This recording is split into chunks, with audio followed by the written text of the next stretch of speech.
Hello, and welcome back to IVF in Your Pocket, your waiting room companion. In today's episode, I'm going to go over all the IVF tests that are out there. I'm going to start by going through the standard testing usually done before a retrieval, and then I'm going to continue on to talk about some tests that are done pre-transfer. A couple notes about this episode. Of course, as you all know, I'm not a medical professional. And then the other one is that some of these tests are a bit controversial. So different REs think different things about some of these tests, and I'll highlight those as we go through them. That is probably particularly true if you're outside of the United States. But either way, each of these tests, you'll want to get feedback and an opinion on from your care team and your RE. Your RE will likely have thoughts about these tests, and some clinics don't even do these tests. So I just wanted to do an episode so that there's an understanding of what all is out there.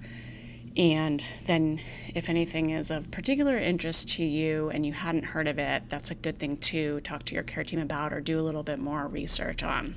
And then the other thing to know is this episode doesn't include immunology testing at all, because that's a whole nother episode. So before retrieval, there is almost always, this is really standard, a ton of blood work to look at the hormones and then a semen analysis. And those are pretty typical testing done before you even start a retrieval. There's also an ultrasound, and sometimes that can be what's called a saline ultrasound. Sometimes that is actually done between retrieval and transfer, and sometimes it's done before retrieval, or sometimes both. But there is some kind of ultrasound. And then if there's a question about blocked fallopian tubes, something called an HSG, which kind of looks and floods the fallopian tubes and see that they're open. Also, pretty standard in most U.S. clinics, fertility clinics, is a sexually transmitted infection panel, and sometimes it's strongly recommended and sometimes required to do some genetic screening of you and your partner. Of course, this is if you're going through the retrieval yourself and you're hoping to use your own eggs and or own sperm. And then, of course, there is the retrieval and the monitoring and blood work that comes along with the retrieval process, which I've discussed a little bit in some of the previous episodes. So if you want to learn more about that, take a look at those. And then there are a number of tests that one can do between retrieval and transfer, both if you yourself are going to be doing the transfer, you have a surrogate doing the transfer. And a really important one, some of these actually, I'll just say, some of these tests aren't even discussed really if you're new to IVF or you're in the first round of IVF. Sometimes your care team or your RE will fall back on these tests after there's been an embryo that has failed to implant or a chemical pregnancy, early pregnancy loss. And so I think it's really good to go in informed about what's out there. So a really big one is something called a CD138. And that's looking for inflammation in the endometrial lining, something called endometriotitis. Hope I'm pronouncing that right. Not to be confused with endometriosis.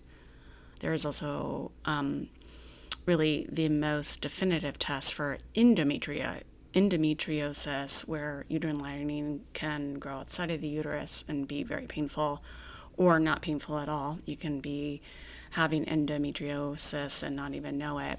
A lap procedure is good for endometriosis as a definitive test. This CD138 is not for endometriosis. It's for another kind of inflammation of the endometrial lining. Now, this one is a bit, I wouldn't say controversial, but sometimes REs are now Some REs are wanting to do something called the Emma and Alice to look for endometriotitis or the inflammation of the endometrium. And I believe those are newer tests. And some REs, at least here in the Bay Area, have some feelings about them. They don't feel like they're as thorough as a typical CD138, which is a kind of test that has been around longer. And so, just to recap, you can ask your care team about either a CD138 or an Emma Alice. Those are tests that can check the endometrium lining and or possibly both, depending what your care team does and or thinks is effective. If you are concerned about something like endometriosis, that is something that is definitively diagnosed with a lap procedure, which is a larger surgery. So that's not something to take lightly. Sometimes endometriosis can be found, like stage 4 can be found on ultrasound, but it's MRI, but it's less likely, MRI, not ultrasound. So if you think you might have endometriosis, that's something to really take up with both your OB and your RE, and a definitive diagnosis for that is something like a lap surgery, where you do have to go in and look at the uterus and the uterine lining and ovaries. But you also want to make sure that you're getting checked if you're interested in the CD138, the Emma Alice. Now, a highlight here around a test that I feel like might be one of the more controversial tests, but I'm going to have to name it because it's something out there. It's called an ERA, and it's a newer test. And basically, my understanding of it is you have to do a mock transfer cycle, so it's quite extensive. You have to take a whole cycle to do what you would do for your actual cycle, and then there's a test at the end of that is determining when the best timing is for transfer, down to the exact day. And some REs do this ERA test, and some do not. My understanding is that a lot of the Bay Area REs and clinics now aren't doing ERA as much. They just don't think it's very helpful. So that's just something to know, but that is out there. It's supposed to be a test that helps determine the best day for transfer for successful implantation of the embryo. And so that's where a lot of tests I just threw at you. Just to recap, there's the CD138, which is an endometrial lining test to make sure there's not an infection or inflammation there. There is a much more intensive lap surgery, a definitive test for endometriosis. There is the Emma Alice, which is a kind of another test to test the endometrium lining. That's, I believe, a newer test. And then there's an ERA, which is a test that's done to really understand the optimal time for transfer. That also is a newer test that some clinics and some REs may not even offer, and honestly some REs might even kind of roll their eyes at that test. So some of these tests, they're out there. I want you to have all the information of what's out there. You can do more research on each specific test to see if that's something that you're interested in, and of course getting the opinion of your care team. Another test that's not as controversial at all, and an important one for checking the uterine lining more thoroughly, is called a hysteroscopy, and that goes into the uterus with a camera to look for fibroids. This is a test that I believe most REs are really in support of. Another test that is considered is something called a sperm fragmentation test that really looks more closely at the sperm for any kind of missing pieces there. And that can actually be done before retrieval as well, but it's usually your care team starts to look at that post-retrieval if there's been a pregnancy loss, but it's something that you can look into even before retrieval and before transfer. And then one that isn't talked about a lot, but I think that's really important to know that it's out there, is it's a blood draw series of tests called the Repeated Pregnancy Loss Panel Series of Blood Work.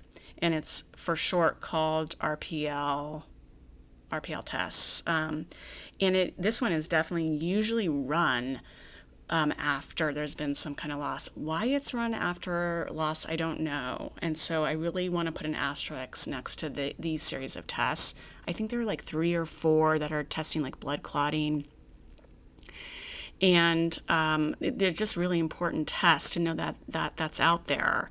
And you may decide that you just want to go ahead with an RPL test, this is blood test, to see what is found there even before you do your first transfer. Or you may wait, or you may not do it at all. But it's something to really know that is an option. It's called an RPL, Repeated Pregnancy Loss Blood Panel, looking at clotting issues. So those are some of the tests that are out there. These are the main tests.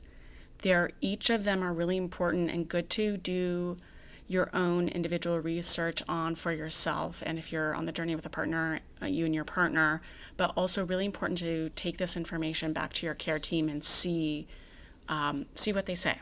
And you've picked your provider because you trust them, and so you really want to take in their medical expertise on these tests. That concludes our episode for today. I'd love to hear from you. You can find me on alexandrapsychotherapy.com or on my email, alexandrapsychotherapy@gmail.com. You can find a way to contact me in the show notes if you'd like to work with me and you're in California.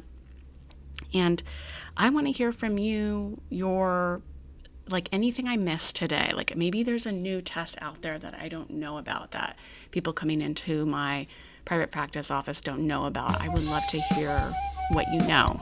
So please reach out for anything I missed today. Thank you so much for listening. And as always, remember, you are not alone.